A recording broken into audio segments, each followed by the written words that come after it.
Guys നമ്മൾ വിളിച്ചിട്ട് പോകുന്നത് സ്പൈ എക്സ് ഫാമിലി എന്ന് പറഞ്ഞ ജാപ്പനീസ് ആനിമി ടി വി സീരീസിൻ്റെ സീസൺ 1 അതിലെ ഒന്നാമത്തെ എപ്പിസോഡാണ്. സോ ഗൈസ് ഇതൊരു പുതിയൊരു ആനിമിയാണ്, വളരെയധികം കോമഡി ആയിട്ടുള്ളൊരു ആനിമിയാണ്. സോ ഗൈസ് ഇത് മലയാളത്തിൽ വേറെ ആരും എക്സ്പ്ലെയിൻ ചെയ്തിട്ടില്ലെന്ന് തോന്നുന്നു എനിക്ക്. സോ ഗൈസ് എന്തൊക്കെയാണെങ്കിലും നമുക്ക് നേരെ എക്സ്പ്ലനേഷനിലേക്ക് പോകാം. തുടക്കത്തിന് കാണിക്കുന്നത് ഒരു കാർ ബ്രേക്ക് ഇട്ട് അത് ആക്സിഡന്റ് ആവുന്നു. ആ മരിച്ചത് ഒരു പൊളിറ്റീഷ്യനായി. ഈസ്റ്റേൺ നേഷനും അതുപോലെ തന്നെ വെസ്റ്റേൺ നേഷനുമായിട്ടുള്ള ഫൈറ്റ് അധികമായിരിക്കും. ഇതേ സമയം തന്നെ അവിടെ ഇരിക്കുന്ന ഒരാൾ പറയുകയാണ് ഈ ഫൈറ്റ് ഒക്കെ നിർത്തണമെങ്കിൽ അത് ഒരാൾക്ക് മാത്രമേ സാധിക്കത്തുള്ളൂ. അതാണ് ഏജന്റ് വയലറ്റ്. പിന്നീട് കാണിക്കുന്നത് വേറെ സ്ഥലമാണ്. അയാളാണെങ്കിൽ വേറൊരാൾ ഇൻഫർമേഷൻ ചോദിച്ചപ്പോൾ ആ ഇൻഫർമേഷൻ കൊടുക്കുകയാണ്. അപ്പോൾ അയാൾ ടൈം എന്ന് പറഞ്ഞിട്ട് അവിടെ നിന്ന് പോവുകയാണ്. ഇൻഫർമേഷൻ മേടിച്ച ആൾ അവൻ്റെ പുറകിൽ വന്നിട്ട് ചോദിക്കുകയാണ് ഇൻഫർമേഷൻ എവിടെയായിരുന്നു മനസ്സിലാക്കുന്നത് അതൊരു ഫേക്ക് ആളായിരുന്നു എന്ന്. ഇപ്പോൾ ആ ഇൻഫർമേഷൻ മേടിച്ചില്ലേ ആ ആളാണ് ഏജന്റ് വയലറ്റ്. ഏജന്റ് വയലറ്റ് എന്ന് പറയുന്നത് ഒരു സ്പൈ ആണ്. ഇവന്റെ കോഡ് നെയിം എന്ന് പറയുന്നത് ഏജന്റ് വയലറ്റ് എന്നാണ്. ഇവന്റെ ഒറിജിനൽ നെയിം ആർക്കും അറിയത്തില്ല. പിന്നീട് കാണിക്കുന്ന റെസ്റ്റോറന്റ് ആണ്. അവിടെ ഒരു പെൺകുട്ടി ഇരിപ്പുണ്ട്. ആ പെൺകുട്ടി അപ്പുറത്തിരുന്ന് വേറൊരാൾ കല്യാണം കഴിക്കുന്നത് കണ്ടുകൊണ്ട് തന്നെ നമ്മുടെ റോബർട്ടിനോട് ചോദിക്കുകയാണ് റോബർട്ട് നമുക്ക് കല്യാണം കഴിക്കണ്ടായോ, ഇത് എൻ്റെ അത്ര ഇന്റലിജന്റ് അല്ല, അതുകൊണ്ട് തന്നെ നമുക്ക് ഇവിടെ വെച്ച് ബ്രേക്കപ്പ് ചെയ്യാമെന്ന് പറഞ്ഞിട്ട് അവൻ അവിടെ നിന്ന് പോവുകയാണ്. അങ്ങനെ അവൻ മനസ്സിൽ പറയുകയാണ് റോബർട്ട് എന്ന് പറഞ്ഞ ഫേക്ക് ഐഡന്റിറ്റി ഇവിടെ വെച്ച് അവസാനിക്കും. എനിക്ക് വേണ്ടി ഇൻഫർമേഷൻസ് എല്ലാം ഞാൻ ആ പെൺകുട്ടിയുടെ കയ്യിൽ നിന്ന് കളക്ട് ചെയ്ത് കഴിഞ്ഞു. അതുകൊണ്ട് തന്നെ ആ മിഷൻ അവിടെ വെച്ച് കംപ്ലീറ്റ്. നമ്മുടെ വയലറ്റ് ആണെങ്കിൽ ഒരു റെയിൽവേ സ്റ്റേഷനിൽ ഇരിക്കുകയാണ്. അന്നേരം ഒരു പത്രം ഒരു എക്സ്ചേഞ്ച് ചെയ്യുകയാണ്. അന്നേരം നമ്മുടെ ഏജന്റ് വയലറ്റിന്റെ അടുത്ത മിഷൻ കാണുന്നത് നെക്സ്റ്റ് ടാർഗറ്റ് എന്ന് പറഞ്ഞാൽ ഡോവൻറ്റീസ് എന്ന് പറഞ്ഞ ആളെ ഈ ആളെ ഒന്ന് ക്യാപ്ചർ ചെയ്യുക. ഇയാളാണെങ്കിൽ ഈസ്റ്റ് ഏഷ്യയിൽ നിന്ന് വെസ്റ്റേൺ ഏഷ്യയിലേക്ക് ഒരുപാടധികം ചതികൾ നടത്തിയിട്ടുണ്ട്. അതുകൊണ്ട് അത് നിർത്താൻ വേണ്ടി ഇയാളെ ക്യാപ്ചർ ചെയ്താൽ മാത്രം മതി. ഈ മിഷൻ കംപ്ലീറ്റ് ചെയ്യാൻ വേണ്ടി ഒരു കല്യാണം കഴിക്കട്ടെ. എന്ത് കല്യാണമോ? ഈ മിഷൻ കംപ്ലീറ്റ് ചെയ്യാൻ വേണ്ടി നിനക്കൊരു കൊച്ചിനെ വേണം. കാരണം ഈ ഡെസ്മോണ്ട് എന്ന് പറഞ്ഞ ഇയാളുണ്ടെങ്കിൽ ഒരു ഭയങ്കര ലക്ഷറീസ് ആയിട്ടുള്ള ഒരു സ്കൂൾ നടത്തുന്നുണ്ട്. സോ ആ സ്കൂളിൽ എന്ന് പറഞ്ഞത് ഭയങ്കര ലക്ഷറീസ് ആയിട്ടുള്ള കുട്ടികൾ മാത്രം പഠിക്കുന്ന ഒരു സ്കൂളാണ്. സോ അതിന് വേണ്ടി ഒരു ഫാമിലി വേണം. എനിക്ക് ഒരാഴ്ച മാത്രം സമയമുണ്ട്. ആ സമയത്തിനുള്ളിൽ തന്നെ നീ ഒരു കുട്ടീനെ അമ്മേനെ കണ്ടുപിടിക്കണം. ആ ഒരാഴ്ച കഴിയാൻ നേരത്തെ തന്നെ അവിടെ സ്കൂളിലേക്ക് ചേരാൻ വേണ്ടിയുള്ള എൻട്രൻസ് എക്സാം ഉണ്ട്. ഞാൻ എങ്ങനെയാണ് ആ കൊച്ചിനെ അമ്മേനെ കണ്ടുപിടിക്കുന്നത്? ഞാൻ ഒരു സ്പൈ ആയതുകൊണ്ട് തന്നെ ഞാൻ ഈ ലോകത്ത് നടത്തുന്ന ഒരു കാര്യം ആരും അറിയത്തില്ല. അതുകൊണ്ട് തന്നെ ആർക്കും എനിക്ക് റിവാർഡ് തരാനും പറ്റത്തില്ല. നിങ്ങൾ കാരണമല്ലേ ഈ ലോകം ഇപ്പോൾ പീസ്ഫുൾ ആയിട്ട് പൊക്കോണ്ടിരിക്കുന്നത്, മുഴുവനും ജീവിച്ചിരിക്കുന്നത്. അതുകൊണ്ട് തന്നെ നിങ്ങൾ എങ്ങനെയെങ്കിലും ആ മിഷൻ ഒന്ന് കംപ്ലീറ്റ് ചെയ്യാൻ വേണ്ടി ശ്രമിക്കുക. ആ പത്രത്തിൽ കൊടുത്തിട്ടുണ്ട്. അതുകൊണ്ട് തന്നെ ഈ മിഷൻ അങ്ങ് ചെയ്തേക്കാമെന്ന് നമ്മുടെ വയലറ്റ് തീരുമാനിക്കുന്നു. അങ്ങനെ നമ്മുടെ വയലറ്റ് ഒരു വീട് നോക്കിയാണ്. ആ വീട് നല്ല രീതിയിൽ തന്നെ ചെക്ക് ചെയ്തുകൊണ്ട് അവിടെ ക്യാമറ വല്ലതും ഉണ്ടോ എന്ന് നോക്കുന്ന സമയത്ത് അവിടെ ക്യാമറ ഒന്നുമല്ല. അത് മാത്രമല്ല ഒരുപാട് എസ്കേപ്പിംഗ് റൂട്ട്സ് ഉണ്ട്. നമ്മുടെ വയലറ്റിന്റെ കറന്റ് ഐഡന്റിറ്റി എന്ന് പറയുന്നത് ലോയിഡ് ഫ്ലോജർ എന്നാണ്. അങ്ങനെ ഒരു സൈക്കോളജിസ്റ്റും കൂടാണ്. ഇതേ സമയത്ത് തന്നെ ഹൗസ് ഓണർ നിങ്ങളുടെ കുട്ടി മോനാണോ മോളാണോ എന്ന് ചോദിക്കുന്ന സമയത്ത് നമ്മുടെ വയലറ്റ് പറയുകയാണ് അത് ഞാൻ ഇതുവരെ തീരുമാനിച്ചിട്ടില്ല. അങ്ങനെ നമ്മുടെ വയലറ്റ് ആണെങ്കിൽ ആ കുട്ടീനെ എടുക്കാൻ വേണ്ടി തന്നെ ഒരു ലോക്കലായിട്ടുള്ള ഒരു ഓഫർനേജിലേക്ക് പോവുകയാണ്. ഓഫർനേജിലേക്ക് പോകുന്ന സമയത്ത് തന്നെ അവിടെ ഒരുത്തനുണ്ടല്ലോ അയാളോട് പറയുകയാണ് അമ്മ വന്നിട്ടില്ല, അമ്മ ഓഫീസിലാണെന്ന്. അന്നേരം അയാൾ പറയുകയാണ് അതൊന്നും കുഴപ്പമില്ല സാർ, സാറിന് ഇഷ്ടമുള്ള ഒരു കൊച്ചിനെ എടുത്തു. എനിക്ക് എഴുത്തും വായനയും അറിയാമെന്ന ഒരു എഡ്യൂക്കേറ്റഡ് ആയിട്ടുള്ള ഒരു കുട്ടീനെയാണ് ആവശ്യം. അങ്ങനെയാണോ സാർ? എന്നാൽ അങ്ങനെ ഒരു കുട്ടി ഉണ്ടെന്ന് പറഞ്ഞിട്ട് അയാളാണെങ്കിൽ ഒരു കുട്ടീനെ കാണിക്കുകയാണ്. ആ കുട്ടിയുടെ പേരെന്ന് പറയുന്നത് ആനിയ എന്നാണ്. ഇതേ സമയത്ത് തന്നെ വയലറ്റ് മനസ്സിൽ പറയുകയാണ് എനിക്ക് എയ്ഡൻ സ്കൂളിൽ ചേർക്കേണ്ടത് കൊണ്ട് തന്നെ എനിക്കൊരു 6 വയസ്സുള്ള ഒരു കുട്ടീനെയാണ് വേണ്ടിയത്. സോ ഈ കാര്യം മൈൻഡ് റീഡ് ചെയ്തിട്ട് ആനിയ പറയുകയാണ് എനിക്ക് 6 വയസ്സാണുള്ളത് എന്ന്. ഇതേ സമയത്ത് തന്നെ ഹീറോ പറയുകയാണ് ഇവളെ കണ്ടിട്ട് എനിക്കൊരു 6 വയസ്സുള്ളതുപോലെ തോന്നുന്നില്ലല്ലോ. ഇത് മൈൻഡ് റീഡ് ചെയ്തിട്ട് നമ്മുടെ ആനിയാണെങ്കിൽ ഓടിപ്പോയിട്ട് ആ ന്യൂസ് പേപ്പർ എടുക്കുകയാണ്. എന്നിട്ട് ആ ന്യൂസ് പേപ്പറിൻ്റെ അതിൽ ഒരു ടൈപ്പ് പസിൽ കംപ്ലീറ്റ് ചെയ്യാൻ വേണ്ടി ശ്രമിക്കുകയാണ്.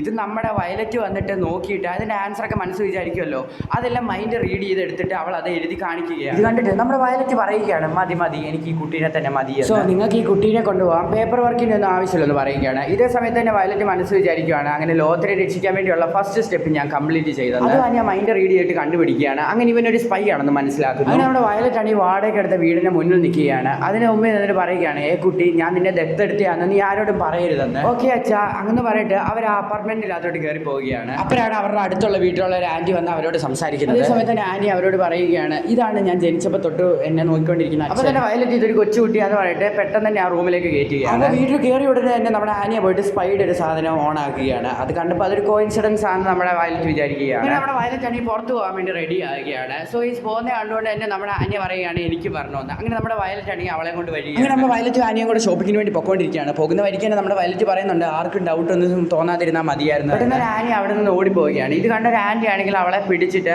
അവൻ്റെ അച്ഛൻ്റെ കൊടുത്തിട്ട് പറയുകയാണ് ഒരിക്കലും നിൻ്റെ അച്ഛൻ്റെ കൈവിടലെന്ന് പറഞ്ഞിട്ട് അവൻ്റെ കയ്യിലേക്ക് വെച്ച് കൊടുക്കുകയാണ്. അങ്ങനെ നമ്മുടെ ആനിയയും നമ്മുടെ വയലറ്റ് കൂടി ഇങ്ങനെ നടന്നു വരികയാണ് കൈയൊക്കെ പിടിക്കാൻ വേണ്ടി. ഇപ്പം ഞാൻ ഒരു കൈ ഇവളുടെ കയ്യിൽ പിടിച്ചേക്കുവാണ്. അതുകൊണ്ട് തന്നെ ആരെങ്കിലും അറ്റാക്ക് ചെയ്താൽ ഇപ്പം എനിക്ക് ഒരു കൈ വെച്ച് തടുക്കാൻ പറ്റും. മൈൻഡ് റീഡ് എടുത്ത് നമ്മുടെ ആനി ആണെങ്കിൽ എന്തോ അറ്റാക്കുമെന്ന് പറഞ്ഞിട്ട് ഒരു ബോർഡിൻ്റെ സൈഡിൽ പോയി ഇങ്ങനെ പേടിച്ചിരിക്കുകയാണ്. ഇവളെ പേടിപ്പിക്കാൻ വേണ്ടി ഞാൻ ഒന്നും ചെയ്തില്ലല്ലോ, ഇനി എനിക്ക് ഇനി ഭാവിയിലേക്ക് തലവേദനയായിട്ട് മാറുമോ? ഇതേ സമയത്ത് തന്നെ ആനി വന്ന് പറയുകയാണ് ഞാൻ നിങ്ങൾക്ക് തലവേദനയൊന്നും ആയി മാറത്തൊന്നുമില്ല, നിങ്ങൾ ജസ്റ്റ് എനിക്ക് ആ പീനട്ട് ബട്ടർ മേടിച്ച് തന്നാൽ മതി. ഇതേ സമയത്ത് തന്നെ ആനിയോട് കടയിൽ പോയി സാധനം മേടിക്കാൻ വേണ്ടി പറയുകയാണ്. അവൾ കറക്റ്റായിട്ട് മേടിച്ചോണ്ട് വരുന്നുണ്ട്. എന്നാൽ കടക്കാരൻ പൈസ വെച്ച് കളിപ്പിക്കുകയാണ്. ഈ കുട്ടീനെ മാറ്റിയിട്ട് വേറെ ഏതെങ്കിലും കുട്ടീനെ എടുക്കാമെന്ന് മനസ്സിൽ പറയുകയാണ്. ഇത് നമ്മുടെ മൈൻഡ് റീഡ് ചെയ്ത് കണ്ടുപിടിച്ച് നമ്മുടെ ആനിയാണെങ്കിൽ വേണ്ട അച്ഛാ ഞാൻ തന്നെ എല്ലാം ചെയ്തോളാം അച്ഛാ എന്ന് പറഞ്ഞിട്ട് കിടന്ന് കരയുകയാണ്. കരയാതെ നിനക്ക് വേണ്ടി സാധനം എല്ലാം ഞാൻ മേടിച്ച് തരാമെന്ന് പറഞ്ഞിട്ട് നമ്മുടെ ആനിയനെയും കൊണ്ടുപോയി ബേക്കറിയിലേക്ക് കൊണ്ടുപോവുകയാണ്. സാധനങ്ങളൊക്കെ മേടിച്ച് നമ്മൾ ആനിയും വയലറ്റിൻ്റെ കൈ കിടന്നങ്ങ് ഉറങ്ങുകയാണ്. ഈ കുട്ടികളെ നോക്കണമെന്ന് പറയുന്ന കാര്യം ഭയങ്കര വലിയൊരു പാടാണ്. സോ അതുകൊണ്ട് തന്നെ ഞാൻ ഇതിനെക്കുറിച്ച് പഠിക്കണമെന്ന് പറയുകയാണ്. അങ്ങനെ നമ്മുടെ വയലറ്റാണ് ഈ കുട്ടികളെ നോക്കാൻ വേണ്ടിയുള്ള പുസ്തകം ഒരുപാട് എണ്ണം പോയി ലൈബ്രറി പോയി എടുത്തിട്ട് ഒരുപാട് എണ്ണം ഇങ്ങനെ വായിച്ചുകൊണ്ടിരിക്കുകയാണ്. അതിനകത്തൊരു ബുക്കിൻ്റെ അതിൽ പറയുന്നുണ്ട്, ഒരു കുട്ടീനെ നിങ്ങൾക്ക് നല്ല രീതിയിൽ തന്നെ നല്ല ബോണ്ടിൽ വെക്കണമെങ്കിൽ നിങ്ങൾ ആ കുട്ടി പറയുന്ന എല്ലാ കാര്യങ്ങളും ചെയ്തു കൊടുക്കണം. അത് മാത്രമല്ലായിരിക്കണം ആ കുട്ടി നിങ്ങളെ ഹാപ്പി ആയിട്ട് വെച്ചിരിക്കണം. എന്നാൽ മാത്രമേ അച്ഛൻ അമ്മ എന്നുള്ള രീതിയിലുള്ള ബോണ്ട് പോകത്തുള്ളൂ. എനിക്ക് ബോണ്ട് ഒത്തിരി നാൾ പോകേണ്ടിയൊന്നും ആവശ്യമില്ല. കാരണം ഈ മിഷൻ കഴിഞ്ഞ ഉടനെ തന്നെ ഞാൻ ആനിയനെ കൊണ്ട് ഓർഫനേജിൽ കൊണ്ടുവിടും. സോ ഈ പിന്നീട് കാണിക്കുന്നത് രാവിലെയാണ്. രാവിലെ ആണെങ്കിൽ നമ്മുടെ ആനിയനോട് വയലറ്റ് പറയുന്നുണ്ട്, നീ നല്ല രീതിയിൽ തന്നെ പഠിക്കണം, പഠിച്ചാൽ മാത്രമേ നിനക്ക് എൻട്രൻസ് എക്സാമിൽ പാസ്സാക്കാൻ വേണ്ടി സാധിക്കത്തുള്ളൂ. ഇല്ല, എനിക്ക് ഇഷ്ടമല്ല, എനിക്ക് പഠിക്കുന്ന ഇഷ്ടമല്ലെന്ന് ആനിയ പറയുകയാണ്. എന്നാൽ ഇതേ സമയം തന്നെ നമ്മുടെ ആനിയ ചിന്തിക്കുകയാണ്, എനിക്ക് മൈൻഡ് റീഡ് ചെയ്യാനുള്ള പവർ ഉണ്ടല്ലോ, ആ പവർ യൂസ് ചെയ്തിട്ട് ബാക്കിയുള്ളവരുടെ മൈൻഡ് റീഡ് ചെയ്തിട്ട് അങ്ങനെ പരീക്ഷ എഴുതിയാൽ മതിയല്ലോ. ഇവരോട് പറഞ്ഞിട്ട് കാര്യങ്ങളൊന്ന് മനസ്സിലാക്കി നമ്മുടെ വയലറ്റ് ആണെങ്കിൽ അവിടെ നിന്ന് പോകാൻ വേണ്ടി തീരുമാനിക്കുകയാണ്. അന്നേരം അച്ഛൻ ഞാനും വരുമെന്ന് പറഞ്ഞ് നമ്മുടെ ആനിയ പുറകെ വന്നപ്പം നമ്മളെ ആണെങ്കിൽ അവളെ അതിൻ്റെ അത് പൂട്ടിയിട്ടിട്ട് വേണ്ടി പോകുകയാണ്. ഒരു സ്പൈനെ പോലെ ആ വയലറ്റിനെ ഫോളോ ചെയ്യുന്നുണ്ട്. എന്നാൽ നമ്മുടെ വയലറ്റ് ആണെങ്കിൽ അവളെ സിമ്പിളായിട്ട് തന്നെ കണ്ടുപിടിക്കും. പിന്നീട് വയലറ്റ് ആണെങ്കിൽ അവൻ്റെ ഒരു ഫ്രണ്ടിനെ കാണാൻ വേണ്ടി ഒരു ഷോപ്പിലേക്ക് വന്നിരിക്കുകയാണ്. അങ്ങനെയാണ് ആനിയനെ ലോക്ക് ചെയ്തത്. അന്നേരം അവൻ പറയുകയാണ്, ഞാൻ വീടിൻ്റെ മുന്നിൽ ഒരു അലമാര വെച്ച് അത് പിന്നെ ഒരു കയറ് വെച്ച് കെട്ടി, അങ്ങനെയാണ് ഞാൻ അവളെ ലോക്ക് ചെയ്തത്. ഇപ്പോൾ ചെയ്തത് ചൈൽഡ് അബ്യൂസ് ആണ്. അന്നേരം നമ്മുടെ വയലറ്റ് പറയുകയാണ്, അതൊന്നും കുഴപ്പമില്ല. നമ്മുടെ വയലറ്റ് ആണെങ്കിൽ ഇൻഫർമേഷൻസ് കൊടുക്കുകയാണ് ആ ഫ്രണ്ട്. അതിൻ്റെ അതിൽ നമ്മുടെ പരീക്ഷയ്ക്ക് വരുന്ന ഫസ്റ്റ് ക്വസ്റ്റ്യൻ പേപ്പറും അതുപോലെ തന്നെ ആ സ്കൂളിലേക്ക് പോകാൻ വേണ്ടിയുള്ള ഫോമും കൊടുത്തിട്ട് ഈ ക്വസ്റ്റ്യൻ പേപ്പറിൻ്റെ അതിലുള്ള ആൻസേഴ്സ് അവൾ പഠിച്ചാൽ മാത്രം മതി. പിന്നീട് ആനി ആ സ്കൂളിൽ കയറി. ഓഫനേജിൽ നിന്ന് കിട്ടാത്ത ഒരു ഇൻഫർമേഷൻ എനിക്ക് കിട്ടിയിട്ടുണ്ട്. ആനിയനെ ഇതിന് മുമ്പ് 3 ഫാമിലീസ് ദത്തെടുത്ത ഫാമിലീസും ഇവർക്ക് 3 പേരിട്ടിട്ടുണ്ട്. പിന്നെ ഇവളെ നിന്നെ പോലെ തന്നെയാണ് ഓരോ സമയത്ത് ഓരോ തമ്മിൽ നല്ല ചേർച്ചയുണ്ടെന്ന് അവൻ പറയുകയാണ്. അന്നേരം നമ്മുടെ വയലറ്റ് ഓക്കെ ശരി എന്ന് പറഞ്ഞിട്ട് അവിടെ നിന്ന് പോവുകയാണ്. അന്നേരം അവൻ്റെ ഫ്രണ്ട് മനസ്സ് വിചാരിക്കുകയാണ്, ഒരു കുട്ടീനെ മനസ്സിലാക്കി എടുക്കാൻ വേണ്ടി വലിയ പാടില്ല, പക്ഷേ ഒരു സ്പൈനെ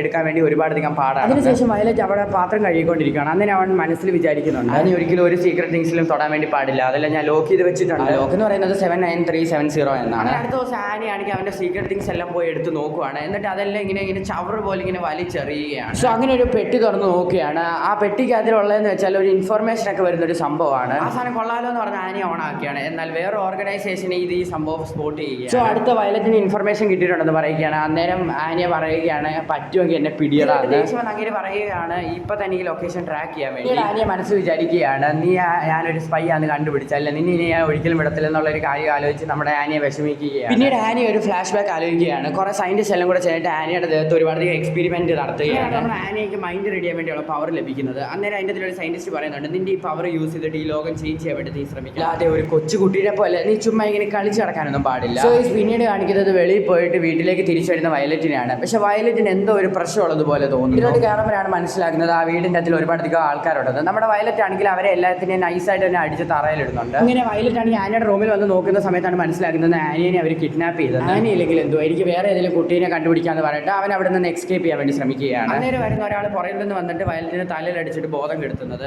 ഇത് അവൻ്റെ കൊച്ചല്ലേ, അതുകൊണ്ട് തന്നെ ഇവളെ രക്ഷിക്കാൻ വേണ്ടി എന്തുവാണേലും അവളിവിടെ വരുമെന്ന് പറയുന്നു. എന്തുവാണേലും അവൻ എന്നെ രക്ഷിക്കാൻ വേണ്ടി വരുമെന്ന് നമ്മുടെ ആനിയ മനസ്സിൽ വിചാരിക്കുന്നു. ഇതേ സമയത്തായിരുന്നു വയലറ്റിനെ കിട്ടി ബോസ് എന്ന് പറഞ്ഞുകൊണ്ട് അങ്ങോട്ട് കുറേ പേര് വരുന്നത്. അങ്ങനെ നമ്മുടെ ബോസ് ആണെങ്കിൽ വയലറ്റിനെ കാണാൻ വേണ്ടി അങ്ങോട്ട് വന്നിട്ട് വയലറ്റിനെ വന്ന് നോക്കുന്ന സമയത്താണ് മനസ്സിലാകുന്നത് അത് വയലറ്റ് ഒന്നുമല്ല, ബോസിൻ്റെ ഒരു സ്റ്റാഫ് ആയിരുന്നു എന്ന്. സോ ആ ബോസ് ഇതെല്ലാം കണ്ട് ദേഷ്യം വന്നിട്ട് നമ്മുടെ ആനിയനെ നോക്കുന്ന സമയത്ത് കാണുന്നത് ആനിയനെ അവിടെ കാണുവാനില്ല. കാരണം നമ്മുടെ വയലറ്റ് ആനിയനെ കൊണ്ട് അവിടെ നിന്ന് രക്ഷപ്പെട്ടിരിക്കുന്നു. വേറൊരാളുടെ മുഖത്തിൻ്റെ കൂട്ടത്തിൽ ഒരു മാസ്ക് ഇട്ടുകൊണ്ടാണ് അങ്ങോട്ട് വന്നിരുന്നത്. നമ്മുടെ ആനിയക്ക് മനസ്സിലാവുകയാണ് ഇതെൻ്റെ അച്ഛൻ തന്നെയാണെന്ന്. അന്നേരമായിരുന്നു നമ്മുടെ വയലറ്റ് ആണെങ്കിൽ ഒരു ഫ്ലാഷ് ബാക്ക് ആലോചിച്ച് നോക്കുന്നത്. വയലറ്റ് ചെറുപ്പത്തിൽ ഒറ്റയ്ക്കായിരുന്നു, അവൻ്റെ കൂടെ ആരുമില്ലായിരുന്നു. അന്നേരം വയലറ്റ് തീരുമാനിച്ചൊരു തീരുമാനമാണ്, എന്നെപ്പോലെ ഒരു കുട്ടിയെ ഒറ്റയ്ക്ക് താമസിക്കാൻ വേണ്ടി പാടില്ല. എന്നിട്ട് അവർ രണ്ടുപേരും അവിടെ നിന്ന് രക്ഷപ്പെടുകയാണ്. എന്നിട്ട് ഓടിപ്പോയിട്ട് ആനിയനെ അവിടെ ഇറക്കിയിട്ട് ഒരു പേപ്പറിൻ്റെ അതിൽ എന്തോ എഴുതി കൊടുത്തിട്ട് പറയുകയാണ്, ആ വഴിക്കാണ് പോലീസ് സ്റ്റേഷന്, അതുവഴി പോകാൻ വേണ്ടി പറയുകയാണ്. ഈ പേപ്പർ അവിടെ നിൽക്കുന്ന ഏതെങ്കിലും ഒരു പോലീസുകാരൻ്റെ കൊടുക്കണമെന്ന്. അപ്പോൾ ആ പോലീസുകാരൻ നിന്റെ വീട്ടിൽ കൊണ്ട് വിട്ടോളൂ എന്ന് പറയുകയാണ്. ആ പേപ്പറിൽ എഴുതിയിരിക്കുന്നത് ഓർഫനേജ് എന്നാണ്. തന്നെ അവൻ മനസ്സ് വിചാരിക്കുകയാണ്, എനിക്ക് എത്രയും വേഗം വേറെ ഏതെങ്കിലും ഒരു കുട്ടീനെ കണ്ടുപിടിക്കണമെന്ന്. എന്നാൽ ശരി ഞങ്ങളെന്ന് പറഞ്ഞിട്ട് അവൾ അതുവഴി അങ്ങ് പോവുകയും കൂടെ. പിന്നീട് നമ്മുടെ വയലറ്റ് ആണെങ്കിൽ ആ മാസ്ക് ഒക്കെ വലിച്ചൂരിട്ട് വില്ലന്മാരുടെ അടുത്ത് എന്നിട്ട് ആ വില്ലന്മാരെ എല്ലാത്തിനും ഭയങ്കര ബുദ്ധിപരമായിട്ട് അടിച്ച് തറയിലിടുകയാണ്. എന്നിട്ട് ആ വില്ലന്മാരുടെ ആക്കിലെ ബോസിൻ്റെ അടുത്ത് എന്നിട്ട് പോക്ക് തലയിൽ ചൂരിട്ട് ചോദിക്കുകയാണ്, ക്യാരി സുഖമാണോ എന്ന്. നിനക്ക് ക്യാരിനെ എങ്ങനെ അറിയാമെന്ന് ആ ബോസ് ചോദിക്കുന്നുണ്ട്. മോൾ ക്ലാരിനെ കുറിച്ച് എനിക്കെല്ലാം അറിയാം, അവളുടെ വെയിറ്റ്, ഹൈറ്റ്, ഇനി എന്തെങ്കിലും എൻ്റെ കാര്യത്തിൽ ഇടപെടാൻ വേണ്ടി വന്നാൽ നിന്റെ മോളുടെ കാര്യം തീർന്നെന്ന് നമ്മുടെ വയലറ്റ് പറയുകയാണ്. നമ്മുടെ വയലറ്റ് ആണെങ്കിൽ ഡ്രസ്സൊക്കെ മാറിയിട്ട് ഇങ്ങനെ റോഡിൽ കൂടെ നടക്കുകയാണ്. അന്നേരം മനസ്സിൽ വിചാരിക്കുകയാണ്, ഇനി ആനി എന്ന് പറഞ്ഞ കുട്ടിയില്ല. ആനി അച്ഛൻ എവിടെ ആയിരുന്നു, അച്ഛനെ കണ്ടിട്ട് കുറേ നേരം ആയെന്ന് പറഞ്ഞ് ഓടി വരിക. അപ്പോൾ മനസ്സിലാലോചിക്കുകയാണ് ഈ കുട്ടി എന്തുവരെ ഇവിടുന്ന് പോയില്ല. അതെന്താ മോളെ, ഞാൻ സാധനങ്ങളൊക്കെ മേടിക്കാൻ വേണ്ടി ഞാൻ കടയിൽ പോയതാണെന്ന്. സോ ആനിക്കറിയാം ഇവൻ കള്ളം പറയുവാണെന്ന്, പിന്നെ ഒന്നും മിണ്ടാത്തതാണ്. അങ്ങനെ നമ്മുടെ ആനി അതുപോലെ തന്നെ വയലറ്റും കൂടെ വേറൊരു വീട്ടിലേക്ക് വീട്ടിലേക്ക് മാറുകയാണ്. കാരണം ഇവരുടെ ഇപ്പോഴത്തെ വീടെല്ലാം സ്പോട്ട് ചെയ്തല്ലോ. അതേ നമ്മുടെ ആനി പറയുകയാണ് എന്നെ ഒരു കാസിൽ പോലത്തെ വീട്ടിലേക്ക് കൊണ്ടുപോകാം. എന്തിനു വേണ്ടിയാണ് കാസിൽ പോലത്തെ വീട്ടിലേക്ക് പോകുന്നത് എന്ന് ചോദിക്കുകയാണ്. അങ്ങനെ ആ സ്കൂളിലെ എൻട്രൻസ് എക്സാമിന് വേണ്ടി തുടങ്ങുകയാണ്. അങ്ങനെ നമ്മുടെ ആനി അവിടെ ഇരുന്ന് എക്സാം എഴുതുകയാണ്. ആനി ആണെങ്കിൽ ചുറ്റുമുള്ളവരുടെ ആൻസറൊക്കെ നോക്കി എഴുതാമെന്ന് വിചാരിച്ചപ്പോൾ ചുറ്റുമുള്ള ആർക്കും അതിനെക്കുറിച്ചുള്ള ആൻസേഴ്സ് ഒന്നും അറിയത്തില്ല. അങ്ങനെ നമ്മുടെ വയലറ്റ് ആനിയൊക്കെ പഠിപ്പിച്ചു കൊടുത്ത കാര്യങ്ങളൊക്കെ ആലോചിച്ച് എങ്ങനെയൊക്കെയോ ഉത്തരവൊക്കെ എഴുതുകയാണ്. അങ്ങനെ എക്സാമിൻ്റെ റിസൾട്ട് വരികയാണ്. അങ്ങനെ അവിടെ ചെന്ന് നോക്കുന്ന സമയത്ത് നമ്മുടെ ആനി ആണെങ്കിൽ ആ എക്സാമിൽ പാസ്സായിട്ടുണ്ട്. സോ അതുകൊണ്ട് തന്നെ ഒത്തിരി സന്തോഷം വന്ന് നമ്മുടെ വയലറ്റ് ആണെങ്കിൽ ആനിയെ ഇങ്ങനെ ആകാശത്ത് പിടിച്ച് ഇങ്ങനെ കറക്കി കറക്കി തളർന്ന് താഴേക്ക് വീഴുകയാണ്. സംബന്ധം വെച്ചാൽ നമ്മുടെ വയലറ്റ് ആണെങ്കിൽ റെസ്റ്റ് എടുക്കാതെ ഒത്തിരി തന്നെ വർക്ക് ചെയ്തതുകൊണ്ടാണ് ഇങ്ങനെ സംഭവിച്ചത്. പിന്നീട് കാണിക്കുന്നത് അവരുടെ വീട്ടിലേക്ക് ഒരു പോസ്റ്റ്മാൻ വന്നിട്ട് ഒരു ലെറ്റർ തരികയാണ്. സോ ആ ലെറ്റർ ആണെങ്കിൽ നമ്മുടെ ആനിയെ മേടിച്ചിട്ട് ഓടിപ്പോയിട്ട് നമ്മുടെ വയലറ്റിന് കൊണ്ട് കൊടുക്കുകയാണ്. അങ്ങനെ നമ്മുടെ വയലറ്റിനെ ഒത്തിരി തവണ വിളിക്കുന്നുണ്ട് നമ്മുടെ ആനിയ, പക്ഷെ ഒന്നും എഴുന്നേക്കുന്നില്ല. നമ്മൾ ഒത്തിരി തവണ വിളിക്കുന്നുണ്ട്. അതിനാണെങ്കിൽ നമ്മുടെ വയലറ്റിനോട് ആനി കയറി കിടക്കുകയാണ്. അതേസമയം തന്നെ നമ്മുടെ വയലറ്റ് എഴുന്നേക്കുകയാണ്. എന്തോ അടി കൊച്ചയെ കാണിക്കുന്നതെന്നൊക്കെ ചോദിച്ചുകൊണ്ട് ഇതേ സമയത്ത് തന്നെ നമ്മുടെ ആനിയാണ് ലെറ്റർ കൊടുക്കുകയാണ്. ആ ലെറ്ററിൻ്റെ അത് എഴുതിക്കുന്നതെന്ന് വെച്ചാൽ സ്കൂളിലെ ലാസ്റ്റ് സ്റ്റെപ്പ് ആയതുകൊണ്ട് തന്നെ നമ്മുടെ അച്ഛനെയും അമ്മേനെയും കാണാൻ വേണ്ടി സ്കൂളിലേക്ക് ഒരു ഇൻ്റർവ്യൂ പോലെ വരണം. അയ്യോ അച്ഛൻ നമ്മളിനി എന്തോ ചെയ്യും, നമുക്ക് അമ്മയില്ലല്ലോ. സോ അവിടെ വെച്ച് സ്പൈക്സ് ഫാമിലിയുടെ സീസൺ 1 അതിലെ 1ാമത്തെ എപ്പിസോഡ് അവസാനിക്കുന്നു. സോ ഈ സീരീസ് നിങ്ങൾക്ക് ഇഷ്ടപ്പെട്ടില്ല എന്ന് നിങ്ങൾ കമൻറ്റ് ചെയ്ത് പറയാം. എൻ്റെ ഒരു ഫേവറേറ്റ് സീരീസും കൂടാണ് ഈ സ്പൈക്സ് ഫാമിലി. സോ അടുത്ത ദിവസം അടുത്തൊരു എപ്പിസോഡ് വരുന്നവരേക്കും ടാറ്റ ബൈ. ഈ സീസൺ 1 ആകെ 12 എപ്പിസോഡ്സേ ഉള്ളൂ. ഞാൻ പെട്ടെന്ന് തന്നെ എക്സ്പ്ലെയിൻ ചെയ്ത് തീർക്കാൻ വേണ്ടി ശ്രമിക്കുന്നതായിരിക്കും. സോ അടുത്ത ദിവസം അടുത്തൊരു വീഡിയോ ആയിട്ട് വരുന്നവരേക്കും ടാറ്റ.